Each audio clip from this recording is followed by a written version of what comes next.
سیدی یا حبیب اللہ. الحمدللہ اللہ تعالیٰ کی کرم اور رسول اللہ صلی اللہ علیہ وآلہ وسلم کا صدقہ میں اور آپ شیخ کامل کی قیادت میں یہاں اس محفل ذکر میں جمع ہے. اللہ تعالیٰ ہم سب کو اس کی برکت بھی عطا فرمائے اور اللہ تعالیٰ ہم سب کو اس سے استفادہ کرنے کی توفیق عطا فرمائے. یقیناً یہ ایسی مجالس ذکر ہوتی ہیں. حضور علیہ السلام نے ارشاد فرمایا کہ جب کوئی لوگ اس طرح اکٹھے ہو کر اللہ کا ذکر کرتے ہیں تو رحمت کے فرشتے اس مجلس کو اپنے پروں سے ڈھانپ لیتے ہیں, ان پر سکینہ نازل کیا جاتا ہے اور ادھر ایک منادی کرنے والا منادی کرتا ہے, یعنی ایک شخص جو بھی اللہ کے حکم سے ایک فرشتہ اللہ کا جیسے حکم ہو آواز لگائی جاتی ہے کہ تم یہاں سے جب الگ بعد میں ہوگے جو اللہ کے ذکر کی خاطر جمع ہوئے ہو, یہاں سے جدا بعد میں ہوگے, اللہ تعالیٰ تمہارے گناہوں کو پہلے معاف فرمائے. اللہ تعالیٰ ہمیں اس کی کمالوں کو برکت عطا فرمائے. یقیناً یہ ذکر کرنا اور اس طرح اپنے شیخ کی معیت میں بیٹھ کے ذکر کرنا اس کی بہت اہمیت ہوتی ہے.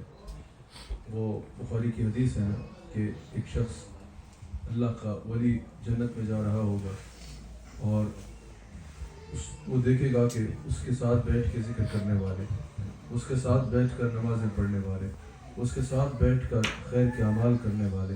کچھ جہنم میں ہیں. وہ اس سے جب فریاد کریں گے وہ اللہ تعالیٰ کے حضور حاضر ہوگا. بخاری میں موجود ہے, حضور فرماتے ہیں وہ اللہ سے جھگڑے گا اس کے لیے, اللہ تعالیٰ اس کو شفاعت پر اختیار عطا کرے گا, وہ جائے گا جہنم کے کنارے جائے گا.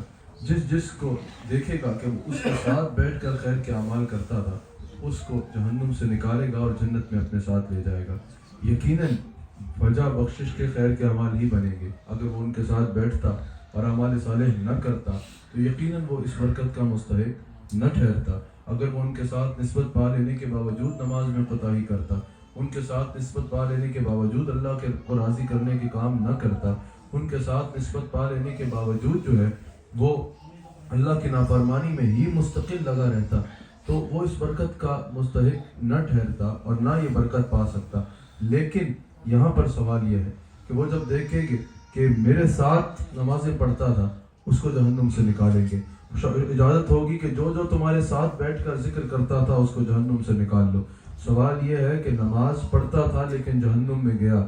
ذکر کرتا تھا لیکن جہنم میں گیا, اعمال صالح کرتا تھا لیکن جہنم میں گیا, یہ سارے کام کرتا تھا. اگر تو پوچھتا ہے نا کہ صالحین کی صحبت میں کیا رکھا ہے, ذکر ہی کرنا ہے نا, تو گھر بیٹھ کے بھی کیا جا سکتا ہے. تو اگر اعمال صالح ہی کرنے ہیں تو اکیلے بیٹھ کے بھی کیے جا سکتے ہیں. ایک شیخ کامل کے ساتھ بیٹھ کر اعمال کرنا یا ایک شیخ کامل کے ساتھ بیٹھ کر ذکر کرنا, یہ کہاں سے ثابت ہے؟ یہ تو اہل سنت نے اپنا ایک من گڑت عقیدہ بنایا ہوا ہے. تو اس بخاری کی حدیث کی طرف آپ توجہ دے دیجئے. اللہ تعالیٰ کیا فرمائے گا, جاؤ جو تمہارے ساتھ ذکر کرتا تھا اس کو نکال لو, جو تمہارے ساتھ نمازیں پڑھتا تھا اس کو نکال لو, جو تمہارے ساتھ بیٹھ کر اعمال صالح گویا کہ کرتا تھا اس کو نکال لو. اب وہ نماز پڑھتا تھا لیکن پھر بھی جہنم میں ہے, وہ ذکر کرتا تھا لیکن پھر بھی جہنم میں ہے, وہ یہ سارے اعمال کرتا تھا لیکن پھر بھی ایک مخصوص جو وقت ہے اس کی سزا کاٹنے کے لیے جہنم میں ہے. لیکن اب مجھے بتائیے اس وقت اس کا جلدی جہنم سے نکلنے کا باعث صرف نماز بنا یا اللہ والے کی صحبت بنی؟ وہ نماز بنی جو اللہ والے کی صحبت میں پڑھی تھی. یہ تو بخاری میں ہے نا. اس وقت اس کا جہنم سے جلدی نکلنے کا باعث خالی ذکر بنا یا وہ ذکر بنا کہ جو اللہ والوں کی صحبت میں بیٹھ کے کیا تھا, وہ ذکر بنا جو اللہ والوں کی صحبت میں بیٹھ کے کیا تھا. اگر کوئی کہتا ہے نا کہ صرف اعمال سے بخشش ہونی ہے تو کسی اللہ والے کی معیت میں بیٹھ کے اعمال کرنے کی کیا ضرورت ہے؟ یہ تو تمہارا من گڑت ایک عقیدہ ہے, بس دادا پردادا کی روایت چلی آ رہی ہے تو اس کو نبھا رہے ہو, اس کی کوئی حیثیت نہیں ہے. تو یہ بخاری کی حدیث بتا رہی ہے اللہ کا ولی جس کو دیکھے گا کہ میرے ساتھ نماز پڑھتا تھا اس کو وہیں سے جہنم سے نکالے گا اللہ کی اجازت سے, میرے ساتھ ذکر کرتا تھا اس کو جہنم سے نکالے گا, میرے ساتھ بیٹھ کے اللہ کو راضی کرنے والے اعمال کرتا تھا اس کو اس برکت سے اس وقت جلدی جہنم سے نکلنے کا پتہ چل جائے,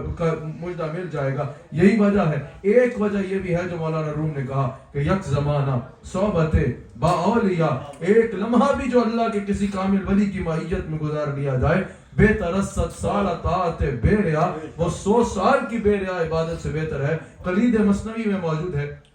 اشرف علی تھانوی صاحب سے کسی نے پوچھا کہ ذرا یہ بتائیے کہ یہ جو آپ نے